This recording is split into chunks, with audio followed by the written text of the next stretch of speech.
Hello, everybody. Welcome to the Tesla Life number 153. Here we are, the 24th of June, 2020. It still keeps on rolling.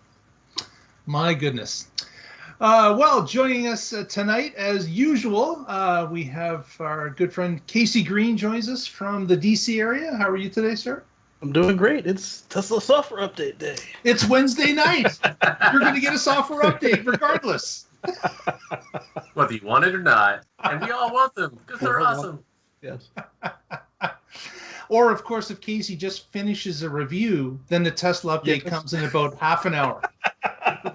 Yes. Exactly. So we're looking at 2020.24.6.1. So we'll have to hear what that is a little bit later. Sure we will. Also joining us tonight, Mr. Patrick Connor, our friend from the west side of the country over in Oregon. How are you today, sir? I'm good. Hello, Tesla Nation. Buckle up for our ludicrous ride into a future free from fossil fuels. Man, he has got that down pat. There's no stumbling around that one anymore. It took a while, yeah. I had a little bit. I like it now. It's yeah. It's a nice sunny day here. Cranking out your kilowatt hours. Yeah, exactly. Gotta have some fun. Well, our first story of the evening this week, Mr. Green has for us. So speaking of those updates, yes. What do we got? Okay, so for sure we've got backup camera improvements, which means that when you shift the car into reverse, there'll be an option to pull up the two side cameras if you have a Autopilot 2 or 2.5 or 3.0 car. Also, what we have found out is that if you're in drive and you have the camera up like I always do, you can do the same thing, hit the button, and the view comes up, which is going to be great with people that camp in your blind spot. I heard you could swipe up also. Is that true? Yeah, so swipe up at the bottom or a button push from what I've seen. I'll let you know for sure shortly. You'll have a review. Awesome. Yes. I think this week what I'll do is I'm going to do I'm going to do like everybody else does. Oh, look, it's so new, blah, blah, blah. Just do a quick preview. And then I'll do my in-depth, and I'll link the two. Just because it seems like I'm one of the first Model X's that out of the beta program to get it. So after that, we get dash cam viewer improvements. So we were just talking before the show with Patrick on where they hid the dash cam viewer. I never did get very clear on how to find it. So for sure, if you have the new Sentry Mode icon, they've replaced the HAL 9000 with the portal, which looks like a little sunburst. If you are in park and you hit that button, it'll offer you the option to capture the last 10 minutes of video or to go to your Tesla dashcam viewer software. So what's new, aside from having that, is that now it will automatically scroll to what caused Sentry Mode to be so concerned about what's going on around the car. It'll have a little red dot, and it'll auto scroll right to where it is. That is an awesome improvement. Yeah, because just going through footage after footage after to find out, okay, what was this? Was it this leaf? What am I? Yes. Yeah. And then somebody else had pointed out this week that that their viewer software wasn't working. They're in a newer car, but I haven't figured out if it was just so new that that they need a patch for it to actually work correctly. It wasn't a Model Y, and it wasn't a Model 3 that was new enough to have the USB-C ports. But now that I've got this update, we'll go through that with that individual later. But what they pointed out was that, yes, all the files on the drive are still in those 1-minute clips. So I haven't taken my drive out since I got that update. But what's cool about the viewer software is you don't have to open up each file and click through them and scroll around. It puts them in 10-minute chunks, so you don't have to worry about where to go looking. And now the red dot makes it laser focused. That's right. Much easier. Yeah. Yes. Next, we've got the walk-away door lock improvements. So some people are very comfortable leaving their car unlocked in their homes. I haven't found... people that live in Canada. I've heard that from people in the States, but I haven't heard that from any Canadians, except for a few who are just saying it right now. Well, if you have it in your own garage. That's the only thing that would make some sense. Yeah. But then you'd have to be really careful if you're used to walk-away lock when you're elsewhere and you don't park the car in the garage. It just seems to be setting people up for failure. But the angry hordes, HORDES, have have demanded it, and Tesla has complied. So you can exclude home the same way that you can exclude home from Sentry or from any of the other location-based items. And it's optional, so it's, if you always park in the garage, go ahead. Yeah. Yeah. Because at my property in South Carolina, the Model X and the Model S don't fit in the garage, and here I'm in a parking garage, so it's best to leave it locked. I wonder if they could use the cameras to determine if it was out on the driveway or in the garage, because GPS might not be subtle enough to do that. But yeah, if you could add that while at home, if in the garage, that would be cool. That would be awesome. They should do that whenever they get better at object detection. All right, so the next improvement is the en route battery warm up. So on the previous update, they added the indicator to the top of your navigation list. So the same place that you get your navigate on autopilot, upcoming turn ahead, you also get battery warming up. It used to be for a brief moment in the instrument cluster or on the Model 3, same place on that card. It would just be briefly on that left third, and then it was gone. So you might catch it, you might not. But now it's there. But like I said, that was last update's improvement. So what's new is if you're going to a known third-party DC fast charger, it will do the same behavior. So from what I understand, that's probably only going to be in Europe at first, in parts of Canada, because and small parts of California, because that third-party charger network awareness is not gone wide yet. Right, so they're adding those third-party stations into the Tesla mapping system.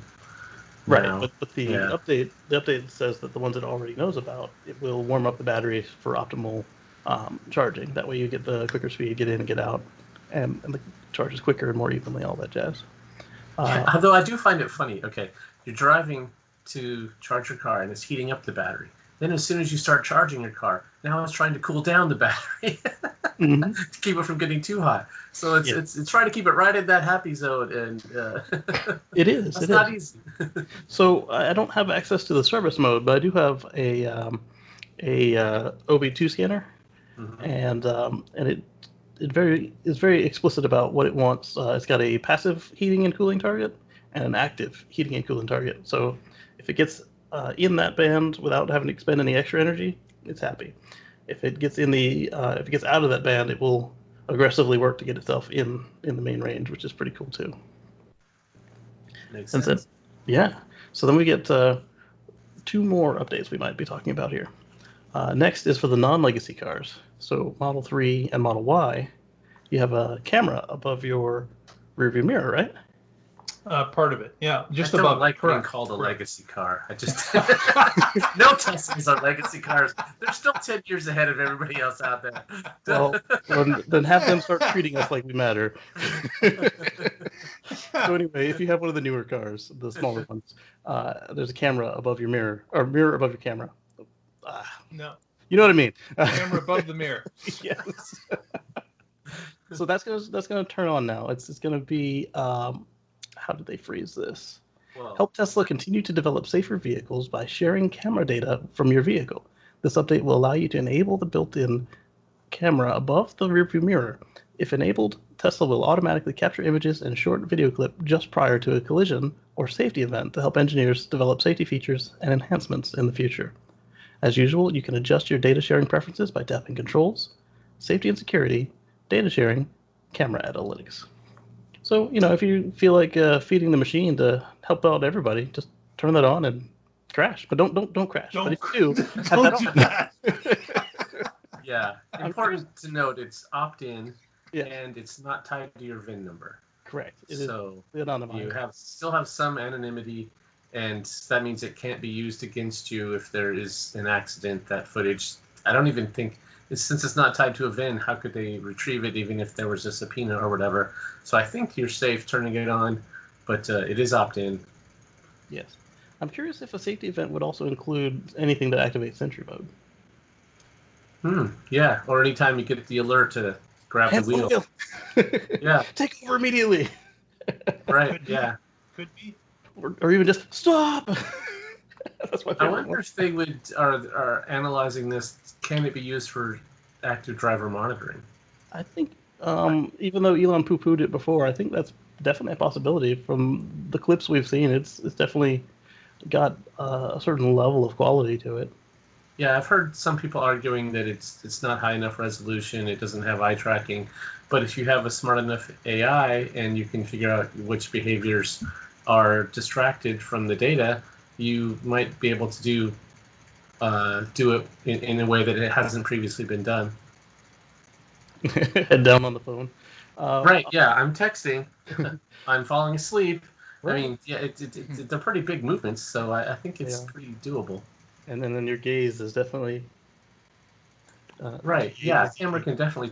This is a super low-res camera, and you can tell if I'm not looking at it or not. That's right. Yeah. And then with that, though, I mean, even if it isn't the greatest, I mean, we've still seen that people can fool the Cadillac Super Cruise. We'll find out if the Mustang E can be fooled. It's another one of those eye-tracking hands-off-the-wheel systems. Tesla is not yet a hands-off-the-wheel system, reminder. And then this article doesn't mention it, but the other item that's been mentioned in this update is 225 kilowatt charging for Model S and Model X. The Model 3 and Model Y have already been at 250 since version 3 came out, 1,000 miles an hour. And some Model X's and Model S's have gone up to 200 kilowatts. Mine has been included, and the community swears up and down this is only going to be Raven cars. And they say, oh, only Ravens can go to 200. I'm sitting there like, my car is well before Raven existed, and it goes to 200. So what I'll do is I'll take a long trip and go find out for you guys if it'll ramp up above 220. Maybe I'll actually reach 200 at this point. Because usually I get to like 188, and so it wants to do 200, but like I've done something wrong and it's just out of the band. So we'll see what happens with that. Yeah, it's awesome. This is exactly the march of progress that's going to make electric vehicles go mainstream. Just improvements with each generation, faster charging, longer range, better price, and we're seeing each of these. So for anybody who says, "Oh, this is never going to happen," you're just not looking at the data. You're not looking at the trends. It's right there. It's so obvious. Come on, Toyota, wake up. Well, that or you're getting paid to poo-poo it, like you're an active stock shorter. One of the ones that's not ethical. How much profit you make on another set of vehicles, and you're not interested in making an electric vehicle in the first place. Right. So, like, yeah, you're a competitor or you're one of the non-ethical stock traders. I understand people who think that, oh, this is never going to work, blah, blah, blah, and they put their heart into it. But some of them actively try and tank the stock. That's unethical. Very much so. Yeah. And that's the news offer update. Well, that's quite a bit. It'll be interesting to see if how Tesla uses, and we won't know, really. We won't know how they use that cabin-facing camera. They've indicated what they're going to use it for, but what is a safety issue, as we mentioned? Is it a flag to put your hands on the wheel? Could be. Don't know. But that, of course, is another step towards the robotaxi too, right? It's now analyzing data from the camera. It's viewing it, being able to call it up. So that's part of the testing towards that as well. Another increment towards the robotaxi. Next, we've got a report on supercharging that a number of certain geographical area, that would be, of course, California, they now have some multiple rates based on time of day for supercharging.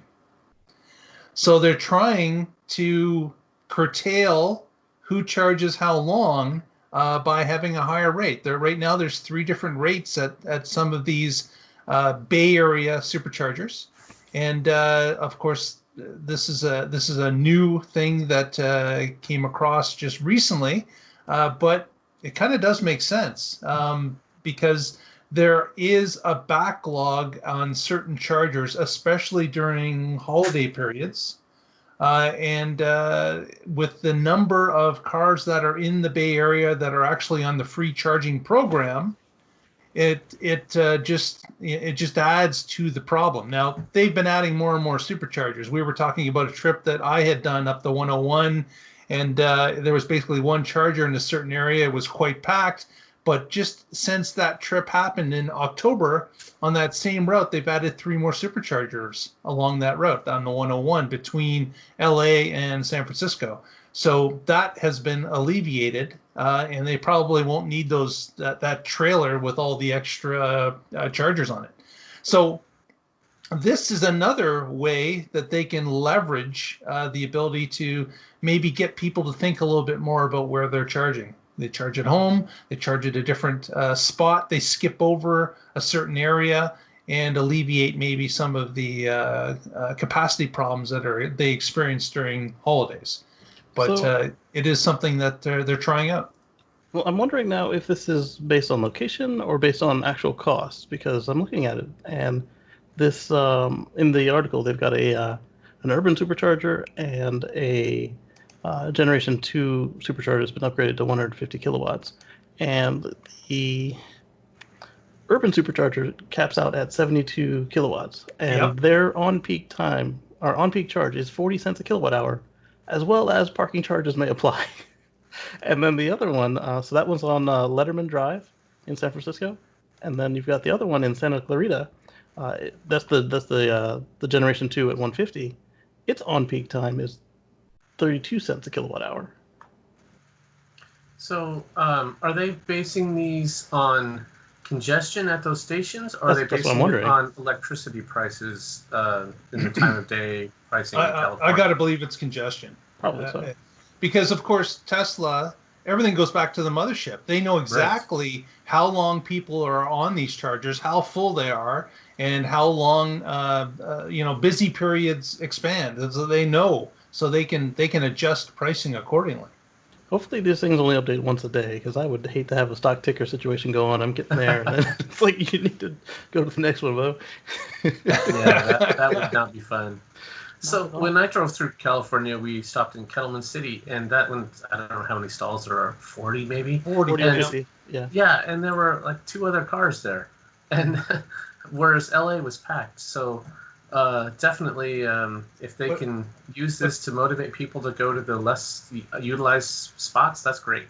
Yeah, but in I think it was the last year's Thanksgiving, Kettleman City had a lineup to get into it.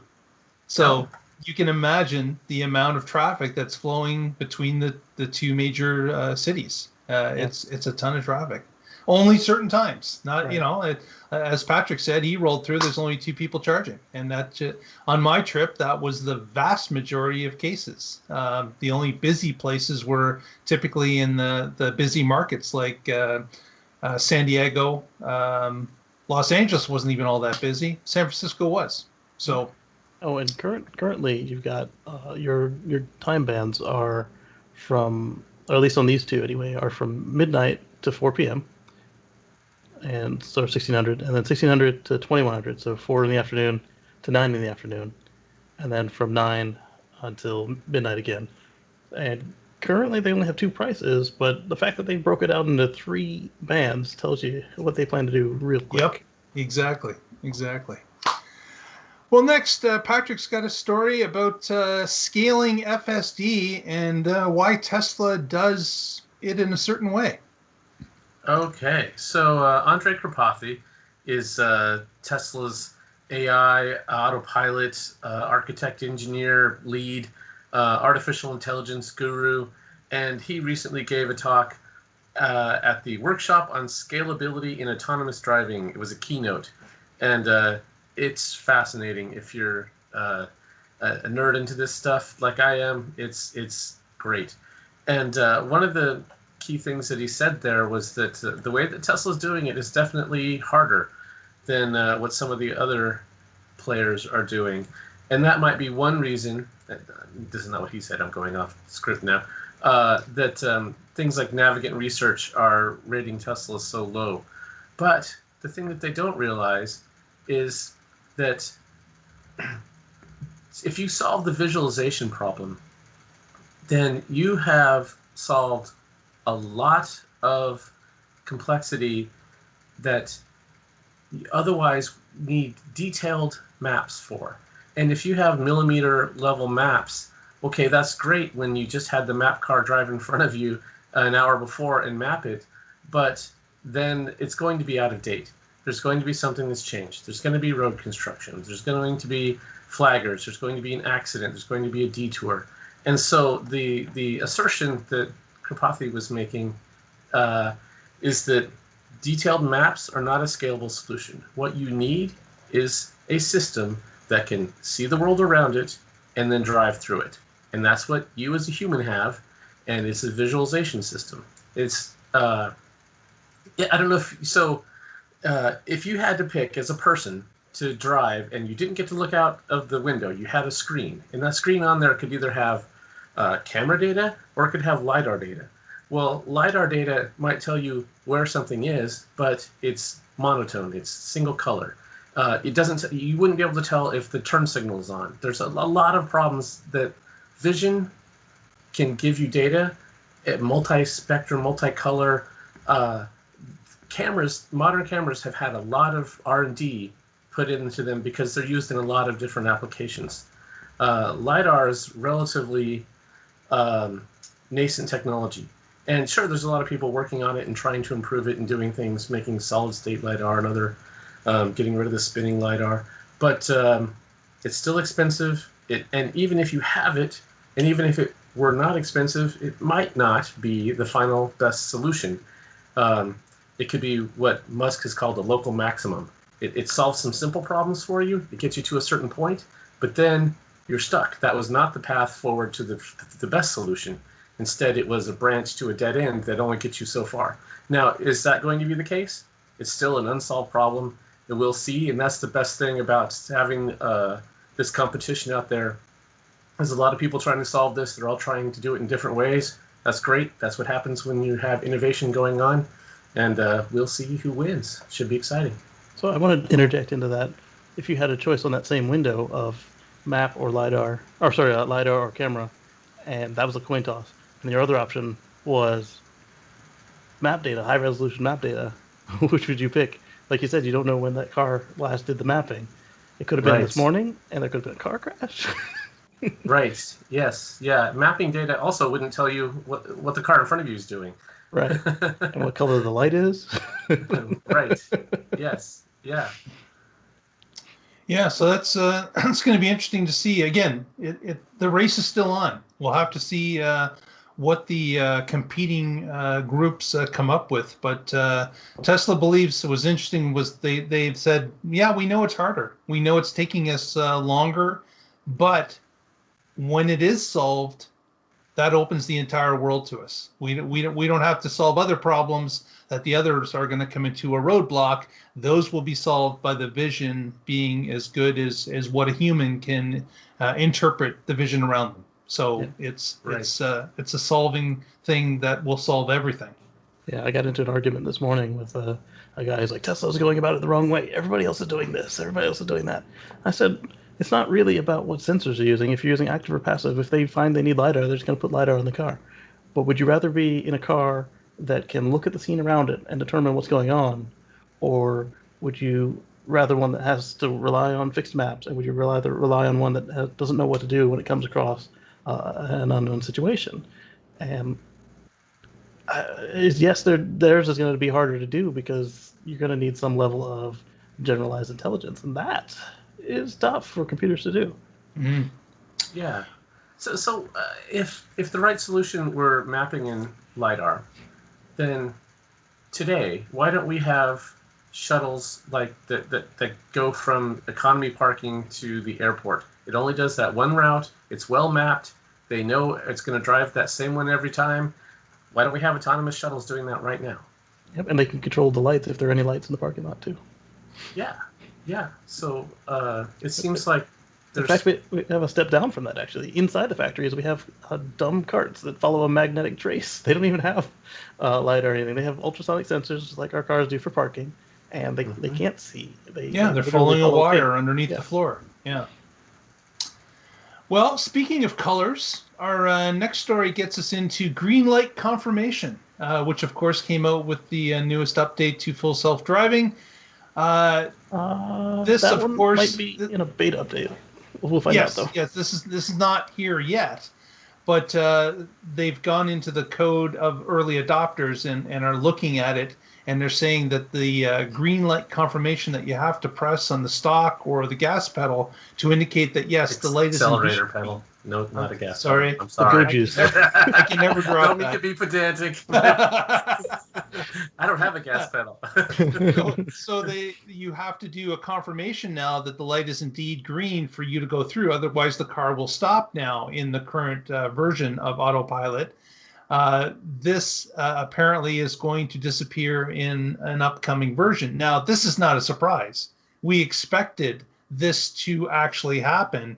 It's just that Tesla wanted to test and make sure that the coding that they had for the green lights was working in the vast majority of cases. And of course, getting people to drive their cars and manually confirm that the light is green allowed them to get by that stage. That yes, indeed, the most highest percentage is correct. And obviously, we don't know what those numbers are, but if they do move to eliminating that step completely, then obviously the coding that they put in is working very well.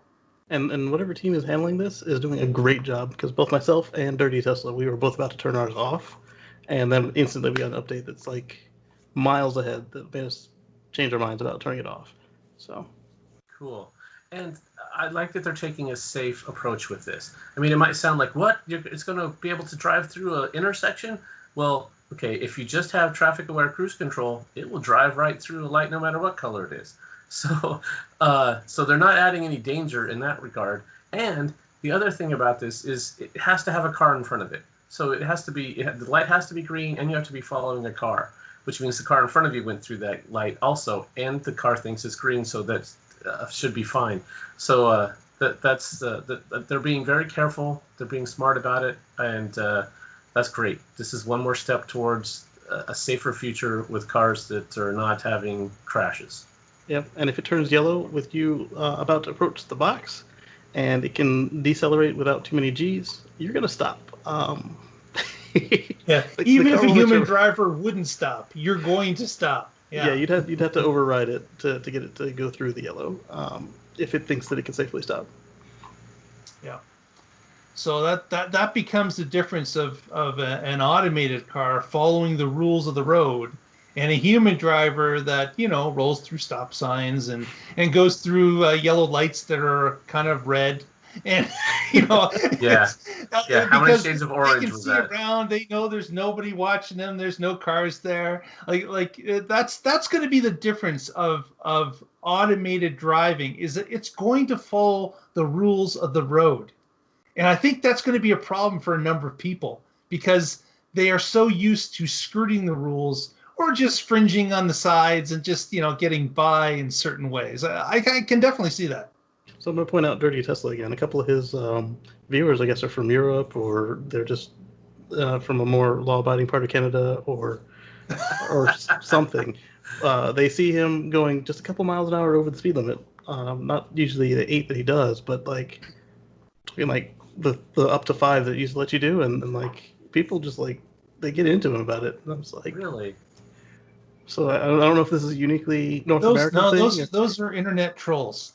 They're everywhere, and that's all they're doing is analyzing video to comment on it. I've seen some of the European YouTubers get this as well, where they're doing a hair over the speed limit, and people are on them about, oh, you're being unsafe.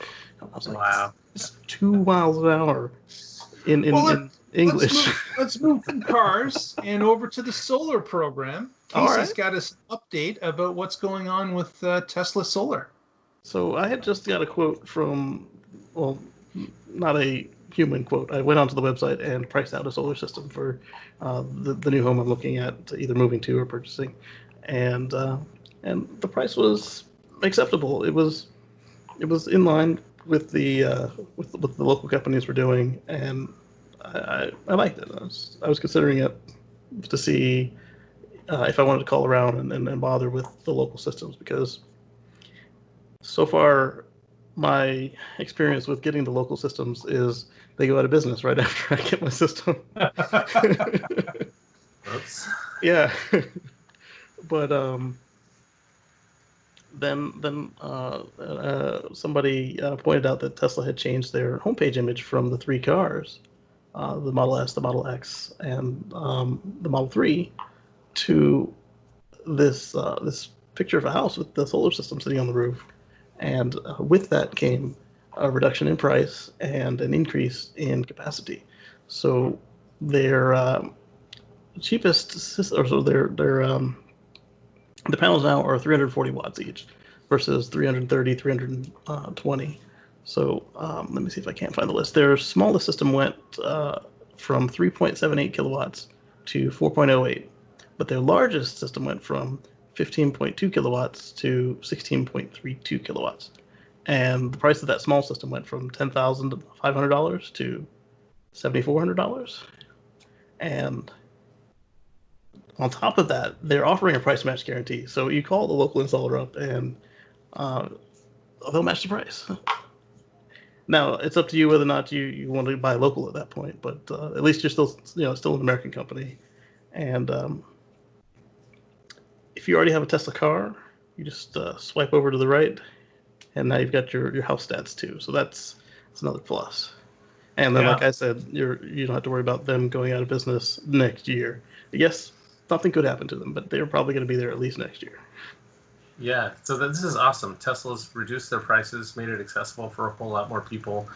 The same amount of roof space now generates more power, so the panels have gotten more efficient. This is the march again. It seems so obvious that this is going to be very affordable, and if you have a roof, you're going to put solar panels on it, because why not? Yeah. And if you get it with Powerwall 2, they will give you a combo discount, like if you get a number 2 at the fast food joint. Would you like fries and a drink with that? We'll give you a discount on everything. And with that, I thought it was just phenomenal. And they're still doing their thing where they price in the incentives, but they've clearly marked the button to turn the incentives on and off, get your cash price, get your incentive price. And then, of course, the rent-to-own or rental period is still an option with them. So bottom line, a more powerful system at a cheaper price. So both indicators are heading in the right direction. And one more thing with that is somebody had pointed out that they were talking something about the stock, and basically it all boiled down to how all these analysts count all the other parts of Tesla business at $0. And Elon came back at that person. I don't know if it was a reporter or it wasn't one of us enthusiasts, not their primary job. And he's like, we're really like 14 different businesses here. And so you should probably consider us as a conglomerate rather than the car maker. Yeah, I thought he said 12 startups, but yeah, so 12, like that. Sorry. Yeah, that is a great way to analyze the company. I was trying to go through what all of them. So you obviously we've got Tesla, the car company. We've got Tesla, the software company. The Tesla, the solar generation company. Tesla, the energy storage company. I couldn't get to 12. AI. Battery maker, tunnel driller. Well, that's a different company. Oh, that's true. Yeah. Don't forget they still make motors, drivetrains, and motors, complete drivetrains, and batteries for other people. Yeah, they make seats, but I don't know if seats is a startup. So I know that they've made them for Daimler and Toyota in the past. I didn't know they were still doing that. I don't know if they have any current active customers, but they still have to service the vehicles that are out there until their 10-year mark. Right. Okay. They're responsible for that. Yeah. I would have liked to. I wish Musk would have listed out all 12. Mercedes. Well, I guess Mercedes is still Daimler, but is that the B class? Yeah, the B class, the Smart, the RAV4. Yeah. Those are the big ones. Yeah. Well, Battery Day. Guess what? Battery Day. Delayed again. Pushed back along with the meeting, the investor meeting. Yearly investor meeting has been pushed back until mid-September now is the target. It seems that Elon really wants an audience for some reason. He really wants a bunch of people to experience Battery Day because I think they could have effectively shown and explained it through a presentation with nobody in the audience. I know they could have, but right. They could even do really retakes. seem to. Yeah, exactly. But they really seem to want to have that live audience, and that's it's kind of curious. It's the one thing he can't have right now. Right. So that's why it necessitated the pushback, because the one thing you don't want to do is have a large group of people in one small room. Yeah. Especially in California. Yeah, you definitely don't want to do that. But it's curious that he's really pushing that. And when was Battery Day supposed to initially happen? Was that April? End of Q1, yeah, April, and then it was end of Q2, which is like around the corner, and so we're pushing out beyond 4 end months. Of Q3. Yeah, that's kind of interesting. But man, and a lot of people, of course, as we are, excited to see Battery Day, to understand the different pieces that we've all been speculating on now for 4 months. But it'll be interesting to see when it actually happens. Hopefully, mid-September will be the final pushback. But we'll have to wait and see. Yeah, so things keep leaking out, though. They do. Yeah, little pieces. Yeah. So my new speculation is it's going to blow the cable battery out of the water, and I was thinking they were going to say, "Oh, it goes into production today," assuming that it was in April or June. But now that it's not, I expect them to say, "Oh, and they've been in products since August." And I don't know that would actually be any of the legacy cars or current cars. I expect them to say, "All right, and here are like 20,000 half-finished semis." Not quite that many, but that would be impressive. Here's 20,000 semis. Yes, that would be really impressive. Yes, yes. But maybe the Model S Plaid is ready by then. Model X Plaid might be announced finally, rather than just kind of speculated about, or just a couple semis. But I really don't think that they will be putting them in their stationary storage products, because they have plenty of sources for batteries that aren't aren't as sensitive to their power output. And right. The one thing I don't expect them to say is, while we were waiting for this event, we filled up a warehouse full of these batteries, and then we're going to put them into something. Because A, they're sitting there degrading, and B, the battery is like one of their most expensive inputs. So it makes no sense to just idle them all. Yeah, absolutely. Yeah. I definitely think the new Roadster and the CyberTruck are going to be some of the first candidates for this new battery tech. Yeah, and then the semi, of course, because they got to get a lot of power into a package, and the more weight that you can save off the cab, the more you can put into cargo. Yeah. Well, let me roll a plug for our show. If you've been watching this and you haven't already, please give us a thumbs up. That helps us get in the eyes of more YouTube viewers. Also, if you haven't subscribed, what are you waiting for? It's free. Just subscribe, give us another number. That helps us out immensely. So please do so if you have not already. And if you already have signed up on YouTube, but you can't click on like twice, sign your dog or cat up. That always works. But one thing I will say with that is YouTube has been unsubscribing people from channels lately. So just give the video a scroll down a little bit, and if the button is red, turn it gray. Bad YouTube. Yeah, I agree. How do they do that? There's all kinds of reasons. Some reason, yeah. Well, next, Patrick's got a story for us. What do you got, Patrick? I have an exclusive. Ooh. This is why you should click that subscribe button. So this is on carswithcords.net, my blog, and it's titled Elon's Estimates, Mistaking a Clear View for a Short Distance. So we just talked about how Battery Day has slipped and slipped and slipped. You can't blame Musk for that one. But there have been many of Tesla's products that didn't come out exactly when they were promised. And a bunch of us refer to that as MST, Musk Standard Time. And I'm not bringing this up to ridicule him for it. It's just part of who he is. He's an optimist. He has a clear view on how he thinks this can be accomplished. And if you look at some of the things that he has accomplished with Zip2 creating door-to-door driving directions, creating an internet payment system with PayPal, making sexy, fast electric cars with Tesla, and the list goes on and on.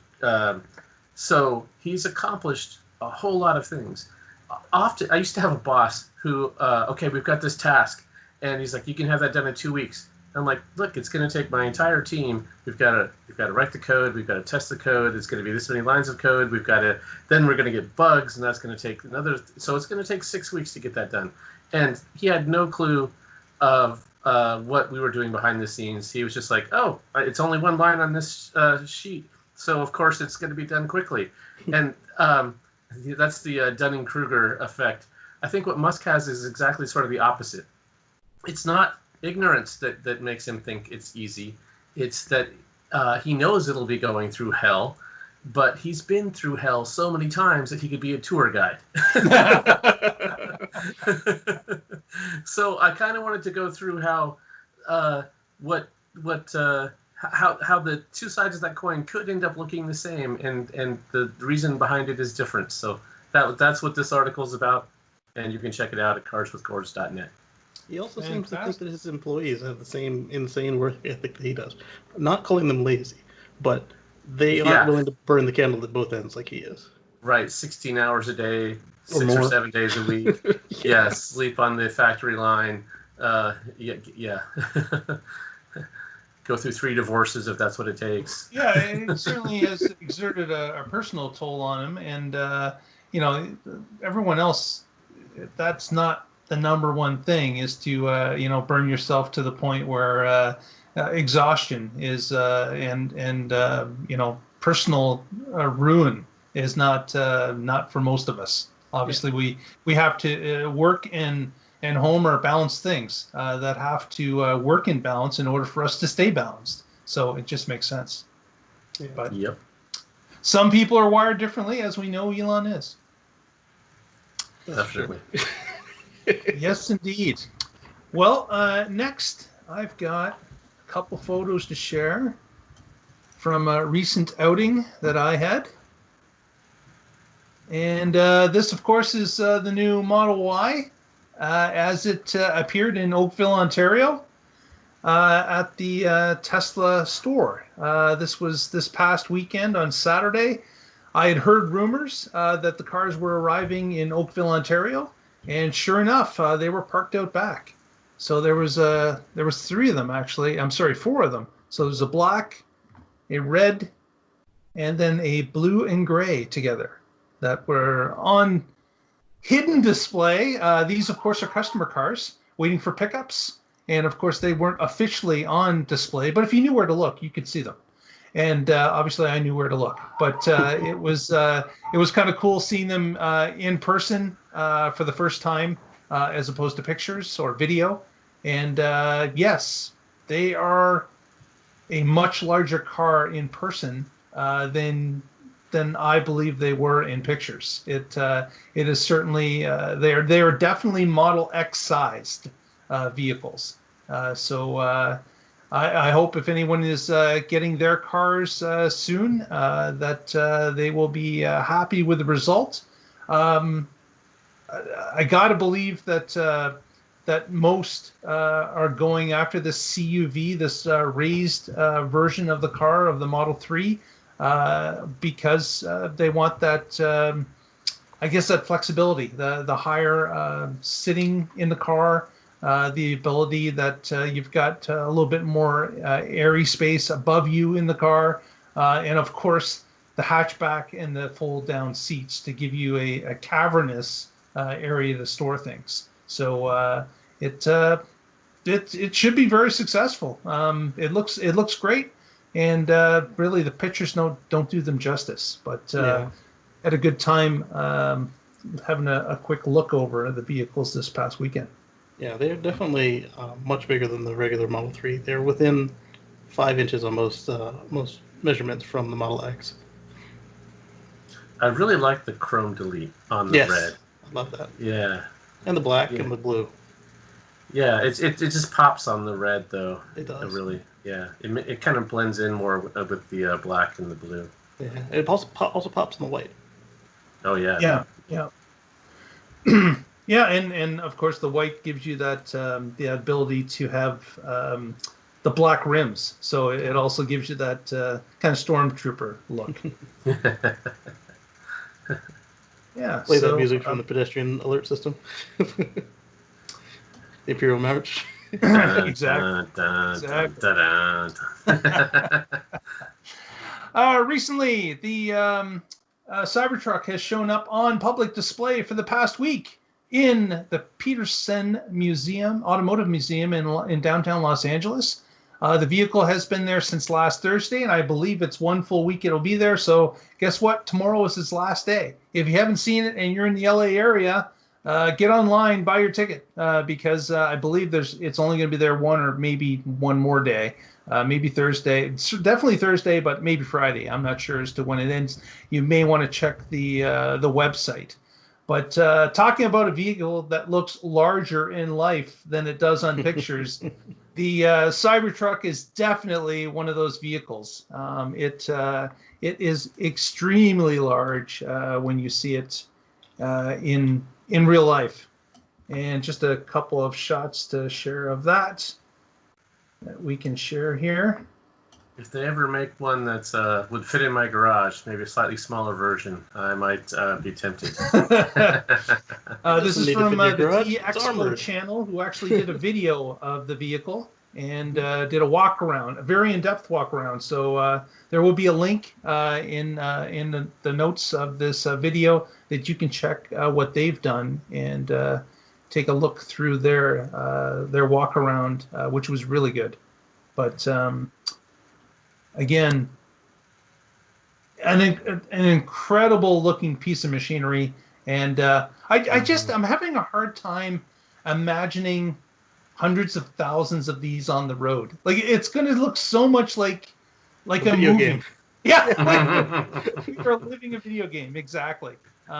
It's going to be quite a sight when these vehicles start to roll out. Oh, the first couple are gonna be like the Matrix. Did you see that black cat go by twice?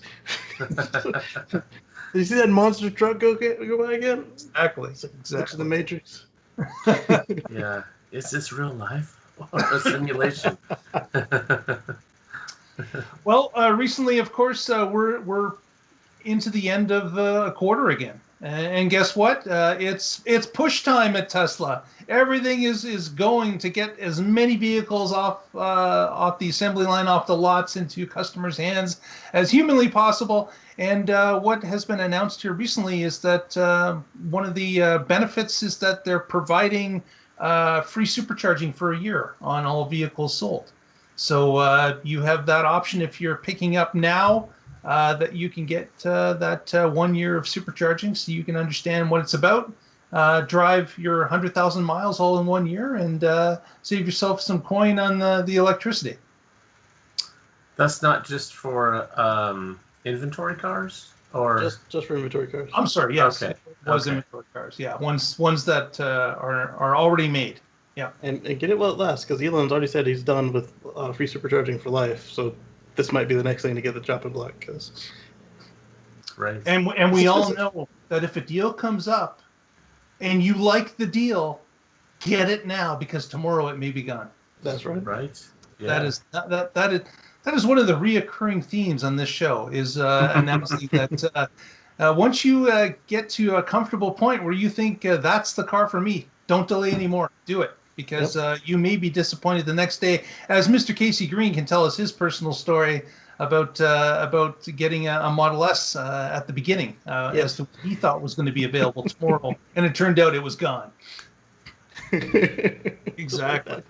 The other reason to get it before the end of the quarter is the price for Autopilot is going up. July 1st? Yeah, July 1st. Another $1,000. Yep.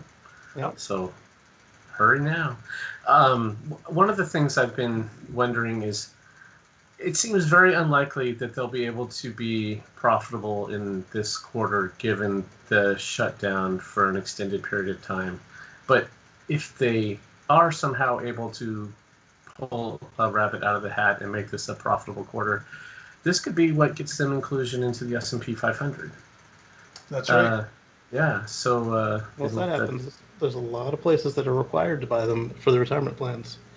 Right. And guess what? If you have no stock at that point, typically that would trigger a stock rise in price too, wouldn't it? Typically.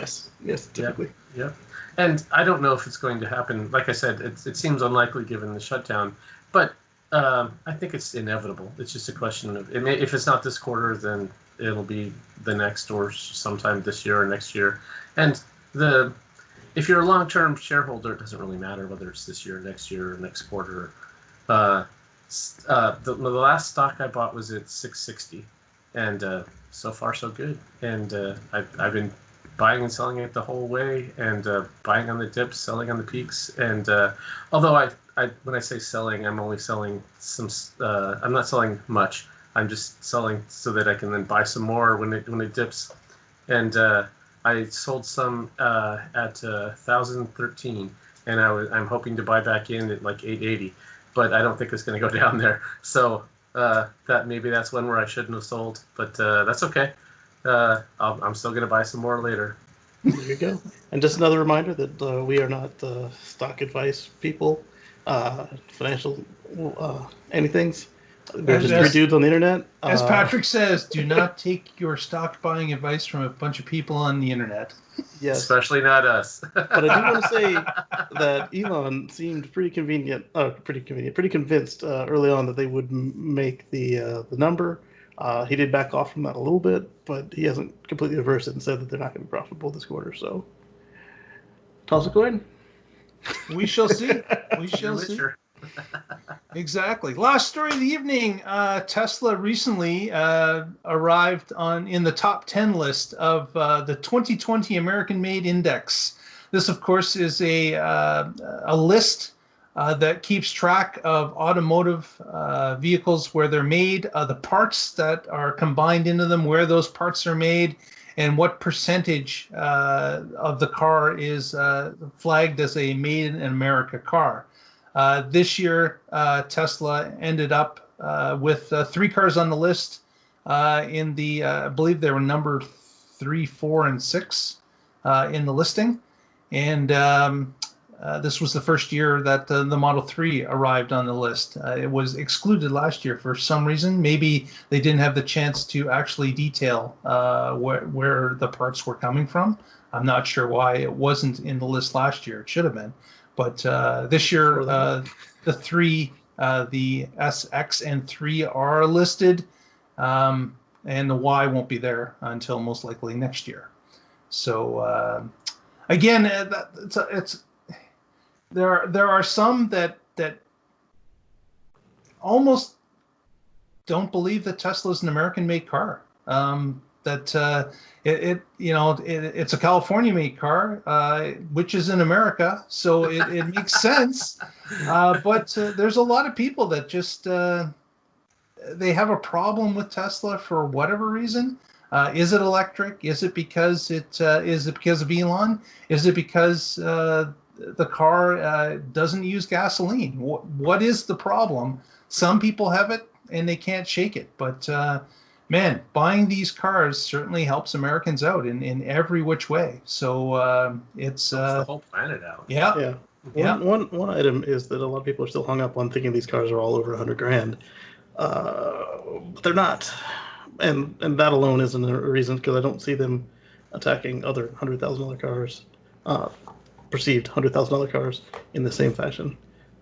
Yeah. Jay Leno recently reviewed the Model Y, and this was one of the points that he made, is that this is an American company, and yet a lot of people want to bash on it and don't, and he didn't understand it either.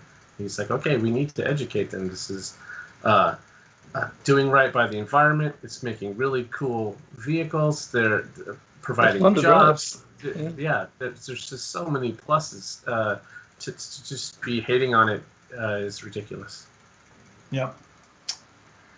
Well, with that, if you haven't already, please give us that like with the thumbs up.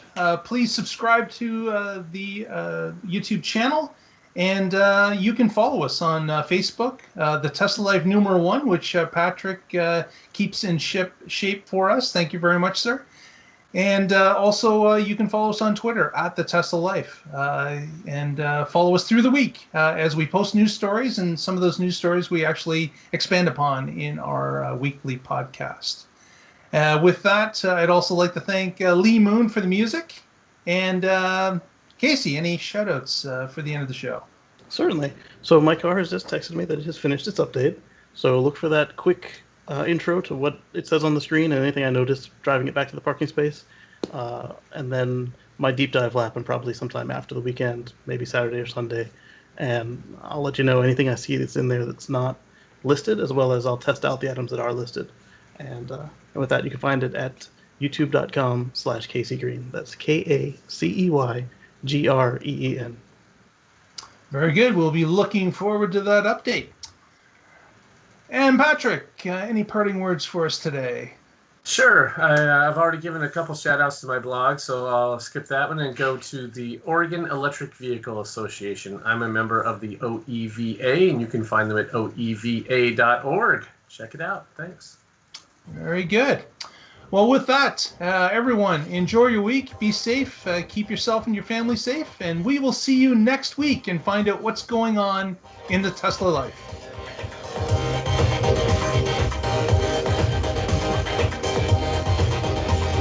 Have a great week, everyone.